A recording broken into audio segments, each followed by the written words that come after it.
In this video, I'm going to be showing you how to get better at passing in soccer. So I have a couple tips for you in this quick video on how to get better passing. And before I begin, make sure to like and subscribe, and we'll get into it. So the first tip is when I see a lot of people bringing their foot too far back on their passes. So their passing foot goes too far back on either foot, whether they're a lefty or righty. It goes too far back, and then a defender comes in and steals it because you took so long to pass the ball. So that's one tip. But if you don't bring your foot so far back, like this much, and it passes it really quickly, then the defender won't have time if he's too far away from getting it, and he wouldn't have time to get it. So that's one way.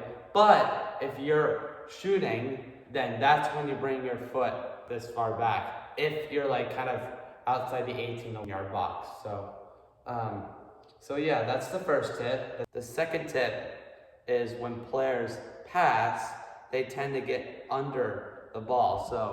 So they get under the ball, right down here, and then it goes up the ball, and then it's too hard for them to control it. So that's why I've seen a lot of players on my teammates need some crappy pass.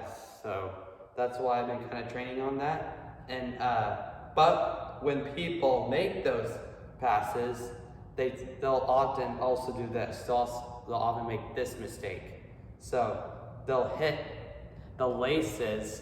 I don't have any shoes on right now, but the laces of their shoe to the center, which is how you're supposed to pass, but the ball is still going up. And the reason of that is because they'll lean back, and then there goes the ball.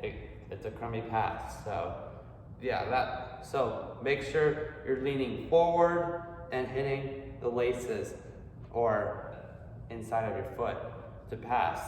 So, but if you're shooting, you want to use your laces mostly, or if you're too close to the goal, you just kind of want to pass it in there, or just if you're 1v1 versus the goalkeeper, you just pass it into space, and he probably won't have time to get there, and you'll score pretty easily.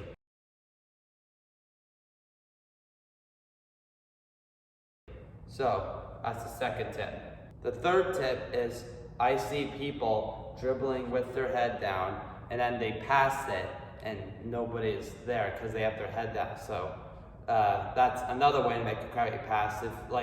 If you think your teammate is there, but he's not, or if he is there and he's too far too far up, and you're dribbling back down here, and then you pass it like over there, and the teammate is up there, then he's gonna probably get mad at you and say, in front of me. Like if he's making a good run, don't pass it right to him.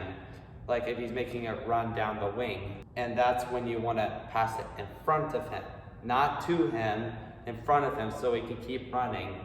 So that's another tip. I mean, your pass may be perfect, it may be flat on the ground perfect, but it's not to the direction of where he's running to. So those are 3 tips that I know for passing. So also, you can use this too to make this passing, this aisle right here, like to practice straight passing. There's a rebounder right here in front of me, and you can use this aisle or any aisles you have at home. You can place down cones down and use a rebounder or anything. But yeah, so you just use this for an aisle, and then just keep making straight passes, and then if you hit the aisle, then you made a bad pass. So, and then you can count as many times as you got, but you can leave a comment in the chat if you want to see how many you got in a row for the rebounder. This is about, this is about like 4 yards, this aisle to the rebounder. So, if you guys have improved or any on your passing, so I'll be glad to know. But yeah, if you guys enjoyed today's video, if you did, make sure to smash the like and subscribe, and let me know what you want to see next.